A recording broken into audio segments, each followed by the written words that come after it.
All right, our second part has 2 points, and we're going to find the equation of the line. So the first thing we have to find is the slope. Let's see. So slope is equal to the change in y over the change in x.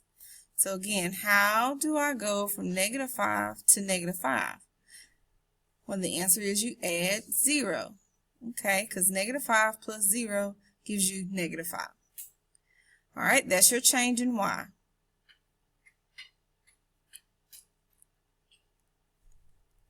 Okay, my change in x is to go from -2 to 8. And in order to go from -2 to 8, you have to add 6. This is your change in x. All right. It's the same thing as doing y2 minus y1 over x2 minus x1. I'm just not writing all of it out. So the change in y was 0. The change of x was 6. Okay? We cannot leave it like this. We actually have to plug it into a calculator if you don't already know what the answer is. But 0 divided by 6 is 0. We do not, it's like leaving a fraction, reducing a fraction. Like you wouldn't leave it as 2 over 4. You would say 2 over 4 is equal to 1/2. So this is the same thing. We're reducing it down to simplest form. All right. Well, my slope is 0. So now I have to find b. So y equals 0 times x plus b. Now let's just stop right there. 0 times anything is 0, even a variable. 0 times x is just 0. So what happens then? Well, what happens is the 0x will cancel out. You won't even see an x. It's just like saying I have no x's, so they go away. Uh-oh. Let's do that in a different color. So it goes away. So what's left? Well, y equals b.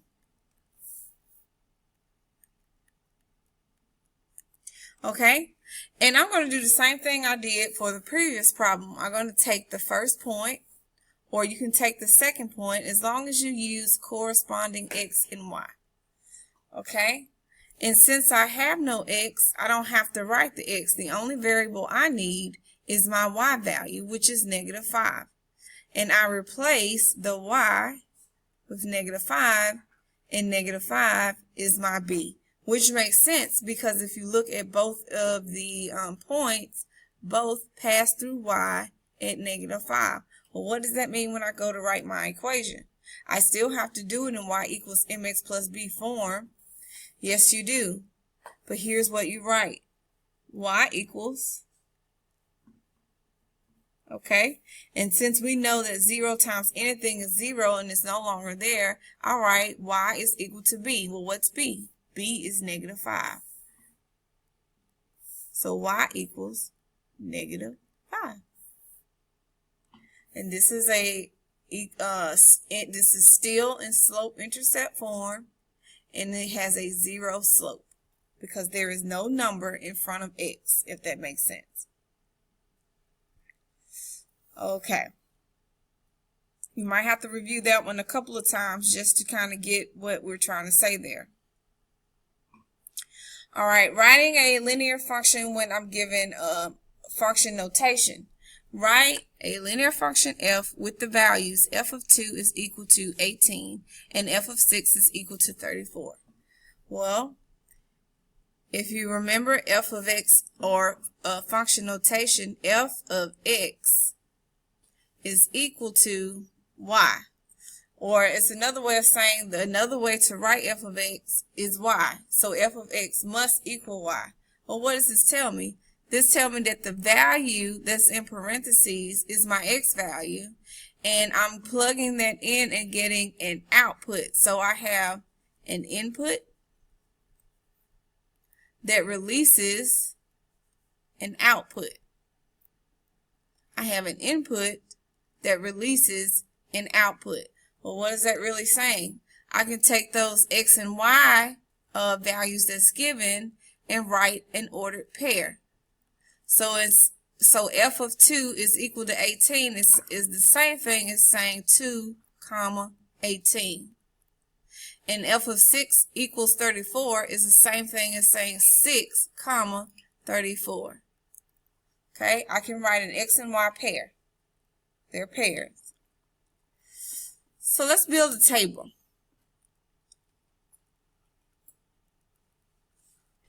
All right, 2 and 18, 6 and 34. And now I want to find the difference between the two, just like we were doing above. To go from 2 to 6, I have to add 4.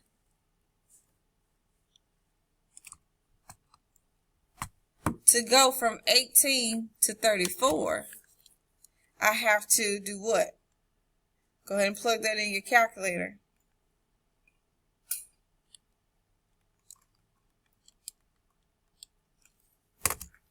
I have to add 16. So now I have my change in y values and my change in x values. And if you remember, m is equal to change in y over change in x. So my change in y was 16, change in x was 4, and reducing fractions, 16 divided by 4 is 4. So my slope is 4. Now I could take that information,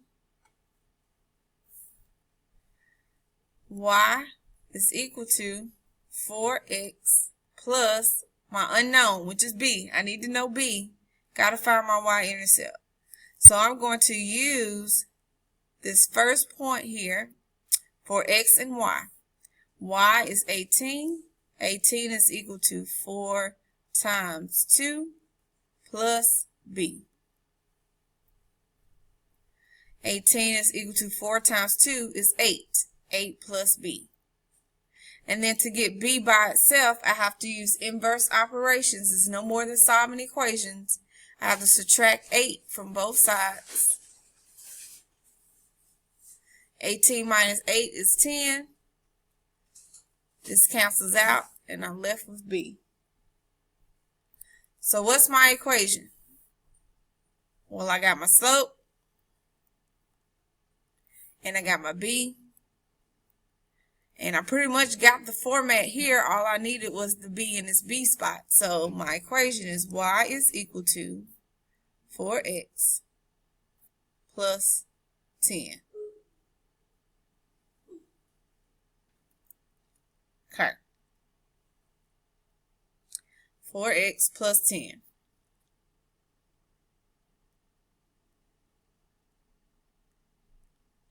Last problem, an application problem.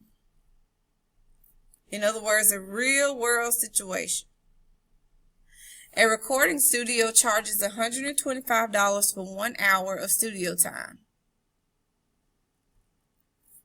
Okay? And $425 for 5 hours of studio time. So $125 for 1 hour, $425 for 5 hours. Write a slope-intercept equation for this situation. Well, it seems to me I'm given 2 points on a graph. Think about it. All right, let's make a table. And what do we always say in situations like this would x represent? Take a minute. Think about it. If you said time, then you are absolutely correct. X will represent time. And Y will represent the charges. Okay, well, if that's the case, let's fill in our table then. For 1 hour, the studio charges $125.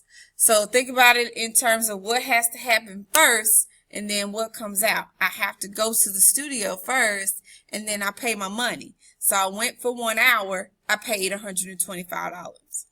I went for 5 hours, I paid $425. Okay? Now, just like the previous problem, we can find our change in y and our change in x, and that gives us our slope. Our change in x, to go from 1 to 5, we had to add 4. And then our change in y, in order to go from 125 to 425, would have had to add 300. All right, so slope is equal to change in y over change in x. That's 300 divided by 4. Now I have to reduce my fraction. 300 divided by 4 is 75. So my slope is 75. There's only one piece of the pie, or one piece of the puzzle rather. The other piece is the slope intercept, or not the slope intercept, the y-intercept. So what we're going to do is plug in the information we know. We know that y is equal to 75x, because slope is the number in front of x, plus b. All right. Now we're going to use one of your points. Let's use the first one. I always like to take the first one. It's so much easier because it's already there. X is 1, y is 1 and 25. You go for 1 hour, you pay $125. It's equal to 75 times 1 plus b. All right. Well, 125 is equal to 75 times 1 is 75. Then to get b by itself, you subtract 75 from both sides. And 125 minus 75 is 50. That cancels out, and b is by itself now. So what's my equation? I've just found my b. Y equals 75x plus 50.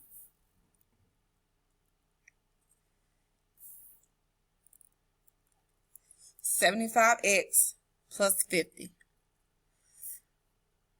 All right, that concludes the notes section. While I'm in here, let's go ahead and look at the practice problems that you have in front of you.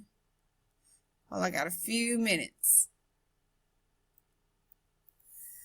Okay, we know how to do this. Slope-intercept form. There's that word again. If you need to write the equation at the top, please do. Always write y equals mx plus b. I need the slope and I need the y-intercept. That's what's given. So this is pretty simple. Y equals the slope in front of x minus, in this case, 3, because our slope-intercept is negative. All right? That's how you do 1 through 4.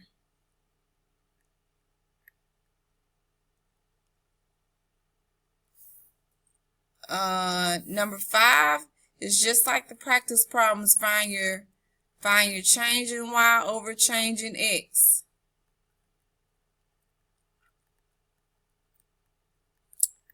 Then use slope form. Use what you know. If you find the slope, great. And then use your first point in order to find the equation, to find the b, and then write the equation of the line.